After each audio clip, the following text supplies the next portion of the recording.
ఈరోజు ఈ వీడియోలో మనం దీర్ఘచతురస్రాల వైశాల్యం ఎలా లెక్కించాలో వివరంగా తెలుసుకుందాం. ఇక్కడ మనకు స్క్రీన్పై 3 దీర్ఘచతురస్రాలు ఉన్నాయి.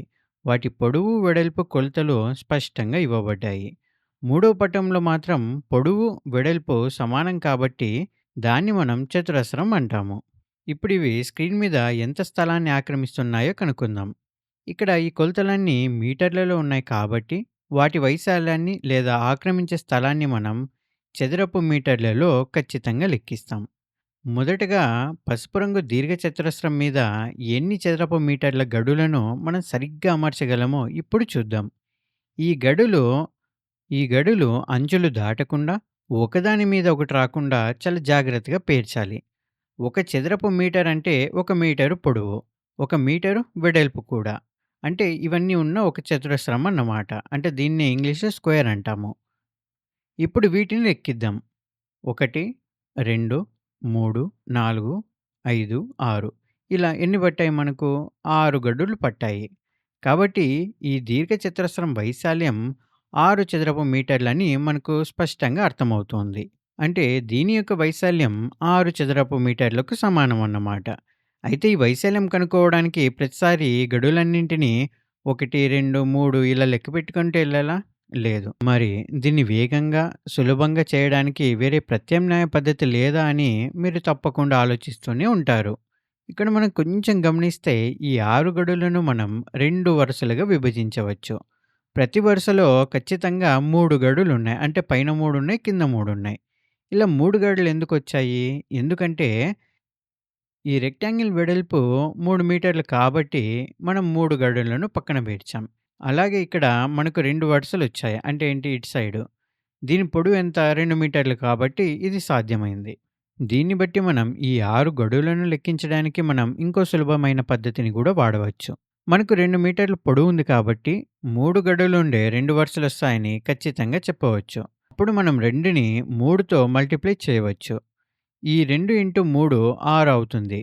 దీన్ని బట్టి పొడవును వెడల్పుతో గుణించినప్పుడు అంటే ఇంగ్లీష్‌లో ఉంది గదా! మనకు area equals to length into breadth అని. ఆ ఫార్ములా ద్వారా మనం నేరుగా వైశాల్యం అంటే ఏరియాను సులభంగా లెక్కించవచ్చు. ఇలా పొడవు, వెడల్పు గుణించడం వల్ల వైశాల్యం రావడం ఏమాత్రం యాదృచ్చికమైతే కాదు. పొడవుని తీసుకున్నప్పుడు ఇక్కడ ఎన్ని వరుసలున్నాయని మనం జూస్తున్నాం. ఆ తర్వాత దాన్ని వెడల్పుతో గుణించినప్పుడు ఆ వరుసలో ఎన్ని చదరపు మీటర్లు గడులు పడతాయో గూడా లెక్కిస్తున్నాం. కాబట్టి మొత్తం చదరపు మీటర్లను వేగంగా లెక్కించడానికి ఇది ఒక అద్భుతమైన సరైన మార్గం అని మనం ఇక్కడ ఖచ్చితంగా చెప్పవచ్చు. కాబట్టి 2 మీటర్లను 3 మీటర్లతో గుణిస్తే 6 చదరపు మీటర్లు వస్తుంది.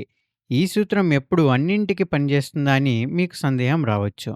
ఇక్కడున్న మిగతా దీర్ఘచతురస్రాలకు కూడా ఈ సూత్రాన్ని అన్వయించి చూద్దాం. మరి ఇక్కడ పక్కనిచ్చిన 4 మీటర్ల పొడవును 2 మీటర్ల వెడల్పుతో గుణకారం చేయాలి. ఇప్పుడు మనకు సమాధానం ఖచ్చితంగా 8 వస్తుంది. కాబట్టి ఈ దీర్ఘచతురస్రం వైశాల్యం 8 చదరపు మీటర్లు ఉండాలి. ఇది నిజమో కాదో గడులను పేర్చి చూద్దాం. 1, 2, 3, 4, 5, 6, 7, 8 దాకా వచ్చాయి. ఇక్కడ ఖచ్చితంగా 8 గడులున్నాయి. కాబట్టి దీని వైశాల్యం 8 చదరపు మీటర్లు. ఇక్కడ మనం 2 గడులున్న 4 వరుసలున్నాయని కూడా మనం సులభంగా అర్థం చేసుకోవచ్చు. అందుకే మనం ఇక్కడ 4ను 2తో గుణించాము. లేదా దీనిని 4 గడులున్న 2 నిలువు వరుసలుగా కూడా సులభంగా చూడవచ్చు. ఎలా చూసినా వైశాల్యం అనేది 8 చదరపు మీటర్లే వస్తుంది. ఇప్పుడు ఇక్కడున్న ఈ మూడవ పటానికి వద్దాం. ఇది ఒక చతురస్రం అంటే స్క్వేర్ ఇది. ఎందుకంటే దీని వెడల్పు, పొడవు 2 సమానంగా ఉన్నాయి. దీని వైశాల్యం కోసం మనం 3ను 3తో గుణిస్తే సరిపోతుంది. 3 గుణకం 3 9 చదరపు మీటర్లకు సమానమవుతుంది. మనం తెలుసుకున్న పద్ధతి సరైనదో కాదో నిర్ధారించుకోవడానికి మళ్ళీ ఒకసారి గడులను పేర్చి చూద్దాం. 1, 2, 3 ఇలా చేసుకుంటూ పోతే 9 వరకు ఫిల్ అయినాయి. ఇక్కడ చూస్తే ఇది ఖచ్చితంగా సరిపోయింది.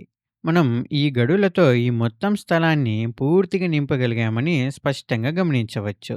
ఒకదాని మీద మరొకటి రాకుండా, సరిహద్దులు దాటకుండా ఇక్కడ ఎన్ని చదరపు మీటర్లు అమర్చగలిగామో మనం ఈరోజు కనుక్కున్నాము. పొడవు మరియు వెడల్పును గుణించినప్పుడు వచ్చిన 9 చదరపు మీటర్ల వైశాల్యం మనం గడులను ఇక్కడ నేరుగా లెక్కించినప్పుడు వచ్చిన స్థలానికి ఖచ్చితంగా సరిపోయింది. కాబట్టి మనం ఈ విధంగా లెక్కిస్తే ఏ దీర్ఘచతురస్రం లేదా చతురస్రం వైశాల్యమైనా సరే మనం చాలా సులభంగా కనుక్కోవచ్చు.